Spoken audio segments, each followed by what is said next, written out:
Bibles for personal study. I'm thankful to Tim for channeling his knowledge and unabashed enthusiasm for Bible translations into this book. His work has not only given me a deeper appreciation for the privilege of having such lavish access to God's Word in my own language, but it has also made me a better reader of the book I love most dearly. I trust it will do the same for you. Read on. Amanda Bible Williams, co-founder of She Reads Truth. Introduction. I remember the day one of my friends told me about a new translation of the Bible called the English Standard Version. It was the early 2000s, and I was a college student at Belmont University in Nashville, Tennessee. This friend made it sound like the ESV was the greatest thing that had ever happened to the Bible. I knew very little about Bible translations, but the name alone, English Standard Version, made me think that a group of authorized people somewhere had determined that this translation would be the new standard for anyone who spoke English. This wasn't true, of course, but you can probably see why I might have thought that given the name of the translation. With a sudden feeling of insecurity, I went back to my apartment and pulled out my Bible, a worn-out copy of the New International Version with a severely cracked and chipped bonded leather cover.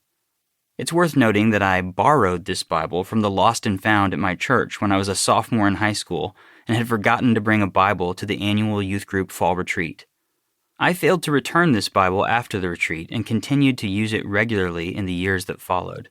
So yes, some of the most formative moments of my faith journey were shaped by a stolen Bible. I grew up with the NIV, and for all I knew, it was the only Bible translation other than the King James Version. More on that later.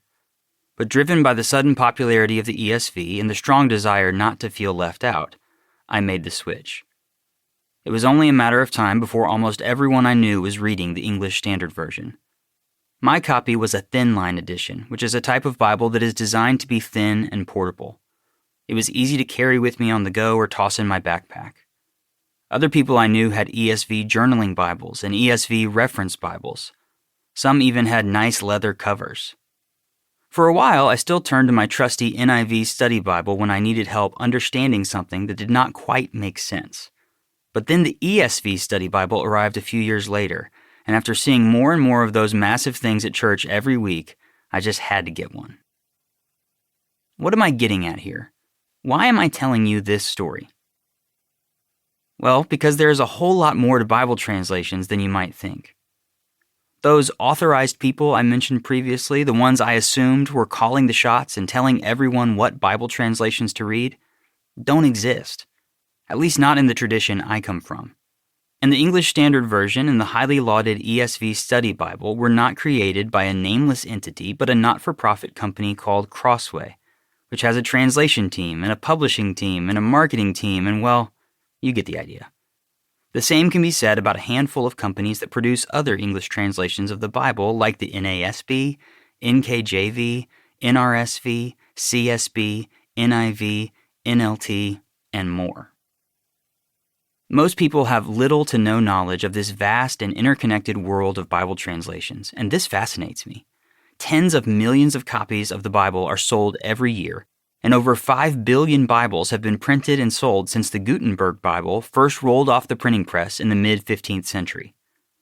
The Bible is the best-selling book of all time, and it is widely considered by Christians and non-Christians alike the most influential as well. In today's world, the Bible is printed in a wide variety of formats and translations from a diverse group of publishers. Look around the next time you go to church. I can almost guarantee that you will see the people around you holding Bibles in all sorts of shapes, colors, styles, and yes, translations. A few years ago, I started reviewing Bibles online to help people find a Bible that's right for them. One of the questions I get asked most often is about which translation to choose, and that is a great place to start when you're looking for a Bible. In English alone, well over 400 translations of the Bible have been produced.